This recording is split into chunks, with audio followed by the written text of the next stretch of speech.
আসসালামু আলাইকুম সবাইকে। রনিটেক সাপোর্টের নতুন ভিডিওতে সবাইকে স্বাগত। দেখতে পাচ্ছেন একটি স্প্লিট টাইপ এসির কম্প্রেসার রিপ্লেসমেন্ট করতেছি। তো এই কম্প্রেসারটি নষ্ট হওয়ার একটি বড় কারণ যেটি আমি খুঁজে পেয়েছি সেটি হচ্ছে এই এসিটি হচ্ছে দ্যাট্রন। যে রুমে এসিটি ব্যবহার করেন সেই রুমটি প্রায় 350 স্কোয়ার ফিটের। তো এত ছোট একটা এসি এত বড় একটা রুমে যখন ব্যবহার করে এসির কম্প্রেসার অনেক হাই হিট হয়ে কম্প্রেসার নষ্ট হয়ে যেতে পারে, যেহেতু অনেক বেশি সময় ধরে চলেই রুমটাকে ঠান্ডা বানাতে হয়। এসিটির বয়স 5 থেকে 7 বছর হবে, এর মধ্যেই কম্প্রেসারটা নষ্ট হয়ে গেছে। যদিও কম্প্রেসারের ভিতরের কয়েলটা পুড়ে নাই, সিজ হয়ে আটকিয়ে কম্প্রেসারটা নষ্ট হয়েছে। আমি অয়েল ঢেলে দেখলাম একদম ঠিকঠাক ছিল, তাই নতুন কম্প্রেসার এখানে রিপ্লেস করতেছি। আমরা সারা ঢাকাতেই হোম সার্ভিসের মাধ্যমে কাজ করে থাকি। আপনার যে কোনো এসির যে কোনো সমস্যার জন্য ফোন করতে পারেন আমাদের স্ক্রিনে দেখানো নাম্বারে। আমরা সারা ঢাকায় হোম সার্ভিস দিয়ে থাকি।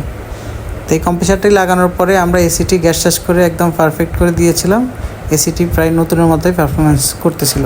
যেহেতু ওয়ার্লপুল এসি এবং কপারের কন্ডেন্সার, তাই এসিতে নতুন কম্প্রেসার লাগিয়েছি। যদি অ্যালুমিনিয়ামের কন্ডেন্সার থাকতো তাহলে আর নতুন কম্প্রেসার আমরা ব্যবহার করতাম না। আপনারা খেয়াল করবেন, এসি যখন কিনবেন রুমের মেজারমেন্ট অনুযায়ী এসি কিনবেন, নয়তো বড় কিংবা ছোট হয়ে গেলে এসি খুব দ্রুত নষ্ট হয়ে যাবে।